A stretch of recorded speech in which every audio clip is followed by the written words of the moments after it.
السلام علیکم قدرمنو ملګرو، تاسو سره یو تازه خبر شریکوم چې د پیښور په جمیل چوک کې یو غریبه کورنۍ کې د جینۍ نه هلک جوړ شوی دی. دغه هلک چې مخکې نوم ثنا و، اوس ترې ثنا الله جوړ شوی دی.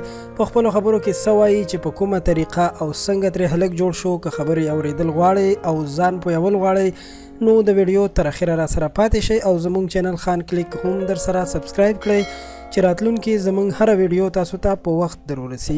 قدرمنو ملګرو، ثنا چې اوس یې نوم ثنا الله دی وایي چې یوه هفته وړاندې زما درد پیدا شو چې کله ډاکټر له ورغلو او زما ټیسټونه وشول نو معلومه شوه چې زما جنس بدلیدونکی دی، خو یو اپریشن به کول غواړي او د هغې نه پس به زما هر څه د هلکانو په شان شي. د ثنا الله مور ډیره خوشحاله ده او د دوی یو بل رور نه هم کال مخکې هلک جوړ شوی و چې رور یې وایي کال مخکې موږ په 3 یا 3.5 لک روپۍ باندې اپریشن کړی و چې بیا ډاکټر ویل چې 6 میاشتې پس به ستا بل اپریشن کیږي، خو د غریبۍ د لاسه موږ هغه اپریشن تر اوسه ونه کو ځکه چې موږ په لومړي اپریشن باندې هم ډیر قرضونه کړي وو او زیاته مرسته مو راسره ماماګانو کړې وه. هغه وایي چې اوس زه ډیر دروند کار هم نشم کولی او چې ډیر وګرځم درد را باندې هم راځي، نو د دې لپاره ډاکټران وایي چې زما دویم اپریشن ته ضرورت دی خو زه پیسې نه لرم. ثنا الله چې مخکې ثنا و خپلو خبرو کې وایي چې زه مې اوس هم مور سره د کور ټول کارونه کوم او د مور نه دعا اخلم.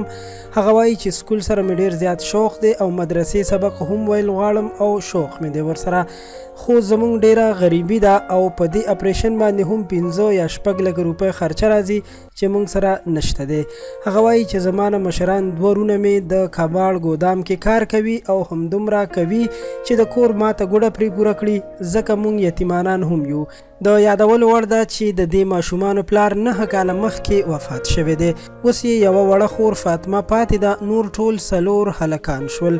تاسو ته چې په سکرین باندې کوم نمبر ښکاري دا نمبر د ثنا الله د کورنۍ دی چې تاسو ورسره نیغ په نیغه رابطه کولی شئ او خپل امداد او مرسته ور رسولی شئ ځکه چې دا ډیره غریبه کورنۍ ده او که د دې کورنۍ فریاد مو واورېدو نو واقعا چې تاسو به هم خفه شئ. نو د دې لپاره پکار دی چې دوی سره مرسته وشي.